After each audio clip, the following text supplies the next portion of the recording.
तो अगर कॉर्पोरेट में काम करना है तो ये दो चीज़ें तो आपको माइंड में रखनी ही पड़ेगी। हेल्थ इंश्योरेंस, ट्रैवल रीइंबर्समेंट है कि दोनों ही कंपनियों में एंटर करना थोड़ा सा मुश्किल हो सकता है।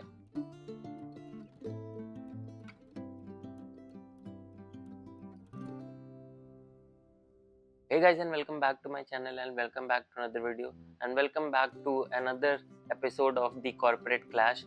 As like last video in which we differentiated between PwC and Deloitte and concluded which one is better amongst them.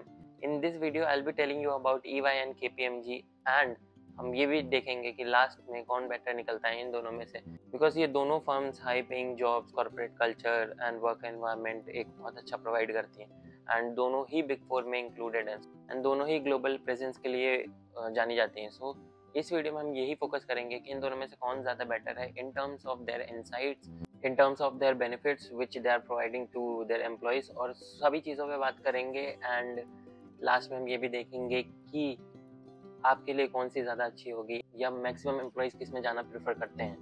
तो छोटी सी बातें और बहुत सारे इंसाइट्स एंड टर्मिनोलॉजीज को लेकर लेट्स स्टार्ट द वीडियो। सबसे पहले बात करते हैं रेपुटेशन की। तो दोनों ही कंपनियां बिग फोर में आती हैं, तो दोनों ही एक वेल रेपुटेड कंपनी है अमंग्स द इंडस्ट्री। अगर हम केपीएमजी की बात करें तो वो कंसल्टिंग और ऑडिट में फोकस्ड है ज़्यादा, और अगर वहीं पे हम ईवाई की बात करें तो EY is mainly focused on entrepreneurship and technology driven industries, जो टेक ओरिएंटेड सॉल्यूशंस प्रोवाइड करती हैं टू देयर क्लाइंट। तो बेसिकली अगर आपको स्टार्टअप फोकस्ड वाइब चाहिए while not being a startup, तो आपको EY में जाना चाहिए, because they prefer entrepreneurship and technology driven industries. तो वो आपको एक अलग अपॉर्चुनिटी देगा to learn in a different field. अगर हम टैक्स, कंसल्टिंग एंड ऑडिटिंग इन सब से अलग होके भी बात करें तो ये आपको एक अलग अपॉर्चुनिटी देगा अलग फील्ड में ग्रो करने के लिए। और अगर आपको ट्रेडिशनल वर्क एनवायरनमेंट और कॉर्पोरेट वर्क एनवायरनमेंट चाहिए तो आपको केपीएमजी में जाना चाहिए, क्योंकि केपीएमजी वाज फाउंडेड इन 1989 और वो तब से ही ये सर्विसेज प्रोवाइड कर रही है टू देयर क्लाइंट्स। तो वो अब वेल ऑयल्ड हो चुके हैं हर चीज़। तो अगर आपको स्टार्टअप फोकस चाहिए तो EY, और अगर आपको ट्रेडिशनल वर्क एनवायरनमेंट चाहिए तो केपीएमजी। सेकेंडली हम बात करते हैं कल्चर की। तो दोनों ही कंपनियों में काफ़ी डिसेंट सा अच्छा सा कल्चर प्रोवाइड किया जाता है टू देयर एम्प्लॉयज़। बट अगर रियलिटी पे फोकस करें हम तो केपीएमजी का work environment, work life balance काफ़ी ठीक ठाक है, बट कभी कभी वर्कलोड ज़्यादा हो सकता है, specifically when audit season is going on. और अगर हम EY की बात करें तो इनका कल्चर थोड़ा सा फ्लेक्सिबल एंड डाइवर्स हो सकता है, बिकॉज ये टेक्नोलॉजी और इनोवेशन पे ज़्यादा फोकस करते हैं, तो इसलिए थोड़ा सा फ्लेक्सिबिलिटी एम्प्लॉयज़ को मिल सकती है टू देयर वर्क। बट वही बात आती है कि कल्चर और work life balance almost more और लेस सेम है। EY में आपको फ्लेक्सिबिलिटी मिल सकती है, बट काम दोनों जगह मिलेगा। और एक चीज़ दोनों ही जगह कॉमन है, लेट नाइट्स और डेडलाइन। दोनों ही जगह आपको लेट नाइट्स काम करना ही पड़ेगा, और स्पेसिफिक डेडलाइंस आपको प्रोवाइड की ही जाएंगी ताकि सारा काम टाइम पे रहे, सारी चीज़ अलाइन रहे। तो वो सब चीज़ों की वजह से आपको लेट नाइट्स बैठना ही पड़ेगा इन बोथ द कंपनीज। तो अगर कॉर्पोरेट में काम करना है तो ये दो चीज़ें तो आपको माइंड में रखनी ही पड़ेगी। और भाई पैसा कौन भूल सकता है।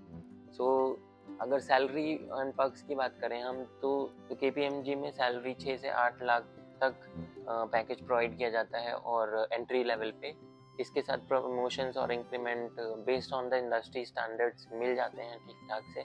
और EY में भी सिमिलर ही एंट्री लेवल पैकेज है, बट अगर कुछ स्पेशलाइज्ड रोल्स की बात करें तो EY में पैकेज थोड़ा सा ज़्यादा हो सकता है, क्योंकि और स्पेसिफिकली अगर आप AI या टेक बैकग्राउंड से बिलोंग करते हो तो उसमें ये चीज़ बेनिफिट है for the employees who are coming from AI और टेक बैकग्राउंड। सो बात ये है कि पर्क्स दोनों ही जगह सेम है, ऑलमोस्ट मोर और लेस सेम है।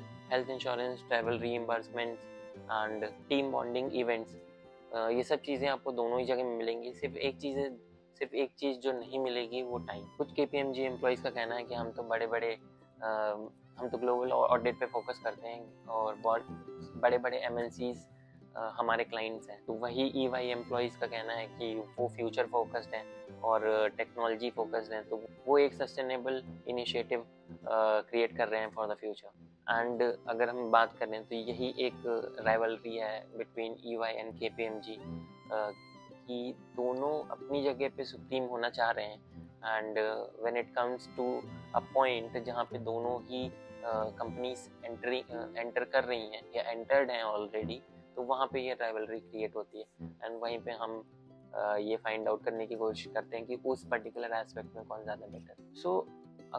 सो ओवरऑल अगर हम बात करें तो दोनों ही कंपनीज के प्रोस एंड कॉन्स हैं, दोनों ही कंपनियां अलग अलग तरीके के पर्क्स प्रोवाइड करती हैं, या दोनों ही कंपनियां अलग अलग फील्ड में सुप्रीम है। तो अगर हमें ये फाइंड करना है कि कौन ज़्यादा बेटर है, तो ये हम पे डिपेंड करेगा कि हमारी चॉइस क्या है।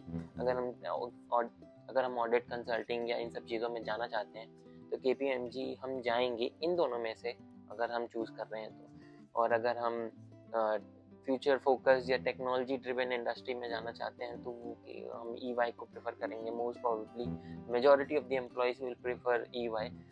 तो अल्टीमेटली कौन ज़्यादा बेटर है वो हम पे डिपेंड करेगा, बट एक बात क्लियर है कि दोनों ही कंपनियों में एंटर करना थोड़ा सा मुश्किल हो सकता है अगर आप ऑफ कैंपस जा रहे हो तो। On campus it is a bit easy then off campus getting through the process of entry into the big fours. So वो चीज़ थोड़ी डिफ़िकल्ट हो सकती है कभी कभी। अगर आपको इंटरव्यू प्रोसेस देखना है तो आपको नीचे लिंक मिल जाएगा वीडियो का, तो आप उसमें इंटरव्यू प्रोसेस और क्वेश्चंस देख सकते हो कि क्या क्वेश्चंस पूछे जा सकते हैं। So that's it for today's video. Comment करना मत भूलना that which company you will be preferring when you are going to choose between the two, and I'll see you in next video with another rivalry, another companies and another work environment. So till then, keep chasing your dreams and do like, share and subscribe.